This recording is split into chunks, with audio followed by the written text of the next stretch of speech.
Buenas tardes. En esta oportunidad nos encontramos para revisar el módulo 3 dentro del curso Monitoreo y Evaluación basada en una gestión por resultados. En esta oportunidad lo que vamos a hacer es retomar un poco el tema de indicadores que habíamos dejado en la clase pasada y poder adentrarnos un poco en en cómo se aplican estos indicadores para el cumplimiento de los objetivos, ¿de acuerdo? Ya habíamos visto anteriormente que tenemos varios niveles dentro de la organización, ¿no? Unos muy sencillos tal vez en la parte baja de la pirámide y unos mucho más complicados, mucho más certeros y mucho más importantes que son los indicadores de impacto. La gestión por resultados nos va a ayudar justamente a tener una apariencia abierta, ¿no? En el tema de rendición de cuentas, un gobierno transparente, una organización transparente, va a poder generar temas de experiencias porque en este modelo lo que va a originar es que haya bastante conocimiento que va a ir saliendo en cada una de las discusiones que se van a dar seguramente entre varias unidades orgánicas, varias direcciones, ¿sí? Se va a tener decisiones informadas. ¿Qué quiere decir? De que estas decisiones van a estar sustentadas con estadística detrás, ¿sí?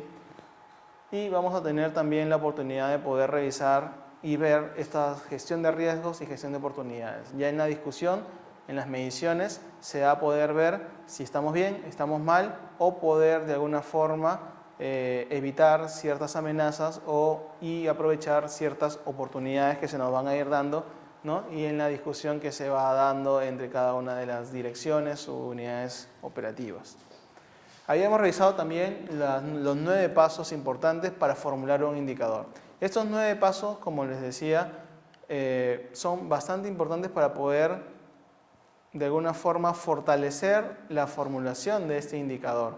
Este indicador debe ser lo bastante coherente, que debe cumplir todos estos pasos, ya que con eso vamos a poder asegurar de que este indicador en verdad va a ser importante y va a ser de uso para la institución, ¿sí? No nos olvidemos de que una de las claves para este indicador es poder establecer bien el sistema de información. Estamos justamente en el curso de evaluación y monitoreo. Entonces, el tema de información es bastante importante tenerlo a la mano para poder justamente realizar estas evaluaciones. Si no contamos con estas medidas, con estos datos, muy poco es lo que podemos hacer con el indicador. Pueden ser indicadores muy buenos que nos van a poder ayudar a poder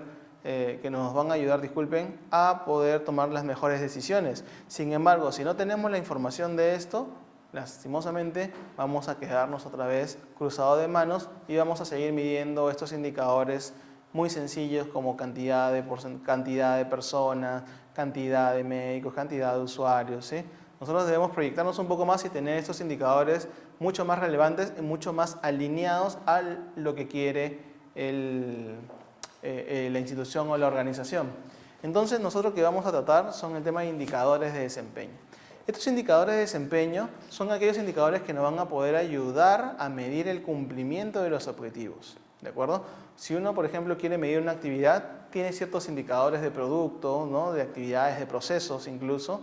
Sin embargo, cuando nosotros hablamos de desempeño, estamos hablando del cumplimiento de objetivos y los resultados que nos van a poder ayudar a comprobar que se esté dando. Acá simplemente la definición de lo que es un indicador de desempeño, ¿no? Que son instrumentos de medición de las principales variables asociadas al cumplimiento de los objetivos. Constituye una expresión cualitativa o cuantitativa de lo que se pretende alcanzar en un objetivo. Básicamente lo que hemos estado comentando y es lo que quisiera que se queden como concepto. El indicador de desempeño es aquel que nos va a ayudar a medir el cumplimiento del objetivo. Nada más. ¿Cuáles son los problemas frecuentes que encontramos a la hora de formular estos indicadores de desempeño? Se muestran como resultados y se hace solo lo que se puede medir. Muchas veces en las organizaciones, por no trabajar mucho más de lo que ya se hace o por no pensar un poco más o no ir más allá de lo que en verdad se puede hacer y se puede conseguir, simplemente nos quedamos en mostrar como un resultado aquello que solamente podemos medir, ¿sí? Por ejemplo, en el ejemplo del Ministerio del Interior, si se anuncia que se han capturado a 25.000 delincuentes, obviamente que el indicador suena muy simpático, dices 20.000 delincuentes, wow, ¿qué tal, no? Pero esos 25.000 no nos dicen nada. Esos 25.000 simplemente nos dicen que es un número grande. Pero ¿qué pasa si los delincuentes que en verdad se están buscando son más, son 100.000 o es alrededor de 1.000.000 de personas? ¿De acuerdo? Entonces, si nosotros no tenemos bien las magnitudes, no tenemos una comparación, el indicador no nos puede servir de mucho. Simplemente nos da una cifra, nos da cierta percepción de que se está haciendo algo, pero sin embargo no nos mide si hemos cumplido o no con nuestros indicadores, disculpen, con nuestros objetivos. Se tiende a medir de acuerdo a la información disponible, descuidando la medición de los aspectos más relevantes. Muchas veces también caemos en eso. Tenemos información de alguna forma, ¿no? Tenemos información que se puede originar de tareas muy sencillas y como esa información la podemos dar, la tomamos como nuestra y la vamos haciendo, ¿no? Y la vamos tomando, la vamos reporteando. Sin embargo, esta información puede que no sea la importante para la organización. En ese caso, ¿no? En ese caso lo que se debe hacer como actividades es poder cerciorarnos de asegurar que ciertas partidas presupuestales, ciertas acciones dentro de la organización se van a dirigir justamente a la búsqueda de esta o desarrollo de esta información que es valiosa. Dentro del espectro de una organización lo que debemos visualizar es, ¿se tiene información o no se tiene información? Se tiene información pero es mala, secundaria o son de actividades demasiado pobres. Entonces debemos fijarnos metas para poder tener esa base de datos, ese registro, ese nivel de información que se requiere para poder tener la relación con los objetivos. Subvaloración de las metas frente a un ambiente punitivo de la evaluación. Eso también tiene bastante coherencia en el sentido de que las personas todavía en el sector público pensamos de que el tema de evaluación tiene un castigo, ¿no? O sea, hay un acto punitivo porque no alcanzamos las metas, ¿sí? Si nosotros no alcanzamos las metas, se pueden explicar, tal vez sean condiciones de mercado, tendencias, cambio de la población, no sé, de alguna forma podemos explicarlo. Sin embargo, si nosotros simplemente subvaloramos las metas, es decir, yo creo que va a crecer el 20%, pucha, pero ¿qué pasa si no crece? Me va a venir la auditoría encima, ¿cómo le explico? Entonces, ¿saben qué? Va a crecer 5%. Y en los esquemas de evaluación que vamos a seguir viendo, se va a decir, oye, la entidad ha crecido, ha superado sus metas en 200%. ¿Ok? Eso no sería bueno, no sería correcto. Si nosotros tenemos ya una meta estimada, deberíamos considerarla, bajo ciertos supuestos. Si no se cumpliesen esos supuestos, obviamente el indicador no se va a alcanzar, pero no subvaloramos la meta que ya tenemos fijada. Tendencia a medir todo, pero no subpresentar esfuerzos, ¿no? Ese es cuando es viejo el dicho de que el que mucho abarca poco aprieta. Esto es algo similar. Tenemos mucha información, ¿no? Queremos tratar de medir todo, pero al final no delegamos en responsabilidades de quién es la unidad o el responsable de poder sistematizar, consolidar esta información para que sea importante para el indicador. Se desarrollan indicadores pero no se usan para la toma de decisiones. Tal vez ese es el punto o el error más frecuente y más triste. La institución se basa en resultados, hace sus cuadros, hace su cuadro de mandos, diseña sus indicadores, están relacionados directamente con la estrategia, pero cuando se le presenta a la dirección o al líder de la organización, simplemente no los toma en cuenta. O simplemente cuando se publican, ¿no? A nivel de transparencia, tal vez los resultados de la gestión de cierta organización, no hayan usuarios interesados en entrar y visualizar esos indicadores. Más aún, se hacen cambios en la organización sin ver estos indicadores. Eso es tal vez lo más triste, porque los indicadores de alguna forma te van a dar el estado situacional de cómo se encuentra la organización y qué cosas deberían implementarse para mejorar justamente sus productos, sus entregables, sus servicios. Cuando nosotros queremos tener un indicador, tenemos que también pasarlo por un filtro, ¿ok? Debemos ver si este indicador tiene pertinencia, es decir, si es dable o no es dable dentro de lo que nosotros estamos buscando como organización, ¿no? Si es relevante, si es que es importante dentro de la institución, porque en algún momento tenemos que ir priorizando indicadores, ¿no? Es viejo y conocido de que una organización con muchos indicadores es una organización que no está segura de lo que quiere medir, ¿sí? Normalmente los indicadores de desempeño, de resultado deberían ser pocos, ¿no? Claro, dependiendo mucho del contexto y lo que haga la entidad, ¿de acuerdo? Tiene que haber cierta homogeneidad en el tema de los datos, ¿no? Y en la importancia de los indicadores. Tiene que haber independencia en el sentido de que pueden haber variables o información que depende de otros entes que no controlamos. Entonces, como que el indicador pierde un poco de fuerza, ¿no? Porque no estamos muy vinculados a que esa organización, ese estudio o ese ente nos dé esa información. Costo. Debemos viabilizar también de que el indicador sea fácil, sencillo de aplicar y no sea muy costoso. Es decir, si nosotros tenemos que construir toda una base de datos, debemos sistematizar, debemos correr con hacer encuestas tal vez, el costo para poder tener ese indicador sea, a pesar de que sea muy importante, tal vez es demasiado el costo en tiempo y en un dinero para poder aplicarlo. En el tema de confiabilidad debemos tener certeza de que los datos son de manera confiables. Eso se mide tal vez a nivel de muestras, ¿no? A nivel estadístico, cuál es la confiabilidad de los datos. Asimismo, cuando se sacan los datos de cierta base, ya preestablecida o comprada, también debemos tener claro de que nos debemos basar en las fuentes correctas, ¿ok? Así como nosotros buscamos información en internet y hay mucha información sobre las cosas, muchas no son de lugares o personas especializadas, sino que son simplemente opiniones. No nos podemos basar en opiniones, sino en cosas certeras para poder tener estos indicadores que justamente nos van a ayudar para la toma de decisiones. No debería haber una redundancia, es decir, no deberían haber indicadores que midan lo mismo o que traten de medir lo mismo, ¿sí? Solamente nos deberíamos quedar con un indicador. Focalizado en áreas controlables, ¿de acuerdo? Y el tema de participación es que justamente hayan participado y validado las personas líderes de los negocios, de los procesos y también de alguna forma el personal usuario que hace uso de estos servicios, ¿de acuerdo? Entonces, ¿qué vamos a hacer cuando nosotros tenemos un indicador? Debemos simplemente hacer este pequeño cuestionario de 8 preguntas y validar si el indicador en verdad está fortalecido y fue hecho de manera adecuada.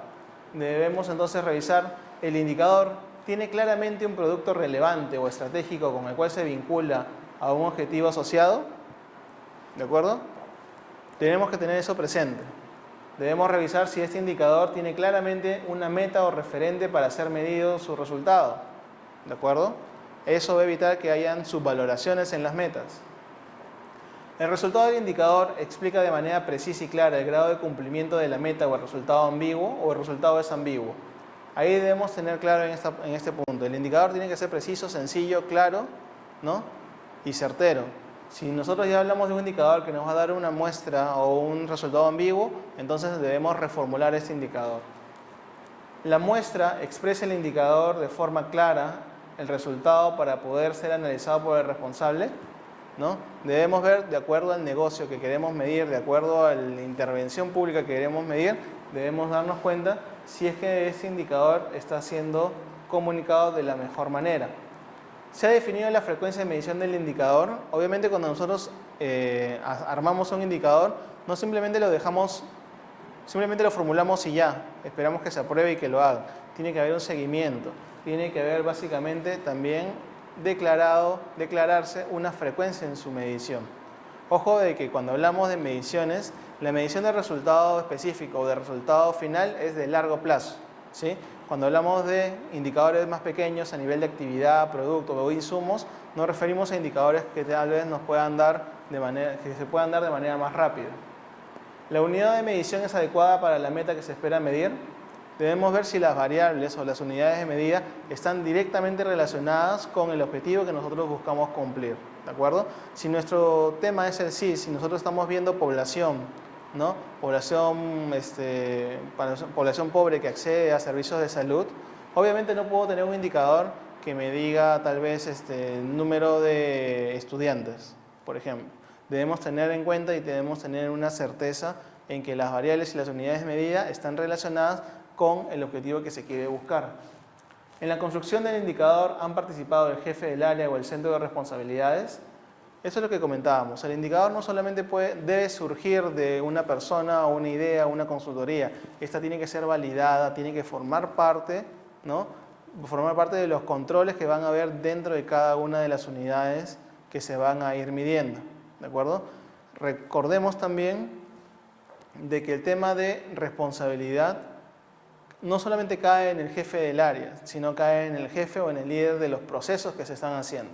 Recordemos que el tema de procesos es transversal a toda la organización, así que ese va a ser importante también que tenga su punto de vista dentro de la elaboración del indicador. Los indicadores han sido validados por la unidad de control de gestión o por la dirección para informarse del desempeño del área o centro. Eso también es bastante importante. Quien recibe estos indicadores tiene que estar de acuerdo con ellos y tiene que haberlos validado en su momento, ¿sí? Si no, uno le puede presentar los indicadores y si los ve y los revisa y dice, pero esto no me sirve. Entonces, este indicador en verdad se formuló, pudo ser muy bueno en su momento, pero no se entiende para el tema gerencial, ¿ok? Recordemos que el indicador es aquel que nos va a dar información para poder tomar las mejores decisiones posibles. Entonces, lo que vamos a hacer en las siguientes láminas es revisar básicamente los objetivos que ustedes han trazado en sus documentos de gestión, en su plan estratégico, y revisar los indicadores que están adjunto a ello, ¿ok? Tomemos y revisemos los 8 criterios anteriores, revisemos los 9 pasos para construir un indicador y revisémoslo con los indicadores que tenemos aquí. Para el objetivo, fomentar el aseguramiento en salud en beneficio de la población objetivo, revisemos si el porcentaje de ciudadanos no pobres asegurados al SIS está realmente relacionado. Porcentaje de ciudadanos pobres no asegurados. Este me está dando, se puede decir de alguna manera, el universo de donde yo voy a atacar, donde yo voy a intervenir. En todo caso, faltaría tal vez un indicador que diga cuántos de aquellas personas o pobres no asegurados han sido atendidos por el SIS. ¿De acuerdo? Debemos de fijarnos bien cuáles son los indicadores. Esto de manera personal tal vez faltaría un indicador, como les digo, que de verdad han sido atendidos por el SIS y se encuentran en esta porción de población pobre. En el objetivo de brindar protección financiera sostenible y oportuna para la atención de salud de la población objetivo, tenemos el indicador porcentaje de asegurados atendidos a través del intercambio. Me parece muy bien. Porcentaje de prestaciones por compra de servicios a terceros. Muy bien. De alguna forma, estos porcentajes, ¿no?, nos están diciendo de cuánto es lo que se está avanzando en la brecha que se tiene, ¿no?, por este tema de protección financiera. Cuando hablamos del objetivo 3, fortalecer el control prestacional para la entrega de servicios de salud de calidad a los usuarios, ¿no?, tenemos los siguientes indicadores. Porcentaje de atenciones evaluadas mediante el proceso de control posterior a las prestaciones. ¿De acuerdo? Hacen un seguimiento a cada uno de los servicios que ya realizan. Porcentaje de prestaciones realizadas. Muy bien. Ese tema de porcentaje de prestaciones rechazadas, disculpen, de alguna forma nos va a poder dar señales de cuán bien estamos aplicando ciertos servicios, ¿ok? En el tema 4, desarrollar y fortalecer los procesos del SIS para la mejora continua de la calidad. Tal vez en ese concepto el objetivo es muy grande, ¿no? Abarca demasiadas cosas. Tal vez se pudo haber detallado o aterrizado un poquito más. ¿Cuáles son los indicadores? El grado de satisfacción del asegurado, me parece excelente y es mucho de lo que hemos estado conversando en las láminas anteriores. Porcentaje de afiliados al SIS que presentan quejas, ¿sí? Eso nos va a ayudar de alguna forma a medir qué tan bien se está dando un servicio. Porcentaje de afiliados que presentan reclamos, igual que el anterior. Incluso podría decir que estos dos indicadores son bastante parecidos, ¿no? Tenemos que tener en cuenta, obviamente, el tema de redundancia, ¿no? Tal vez uno de los indicadores sea el que debería quedar y no los dos, ¿de acuerdo? Entonces, yo les dejaría que revisen estos criterios que hemos visto anteriormente, los revisen y los chequeen con cada uno de estos indicadores que están en su plan estratégico que corresponde a los objetivos estratégicos que se han dado como entidad, ¿sí? En este caso se pueden dar muchas sorpresas y, como les digo, el tema de criterios, de revisión de criterios, no hace que un indicador sea malo, simplemente que buscamos que este indicador sea consistente y que nos pueda dar la mejor información para la toma de decisiones. Muchas gracias.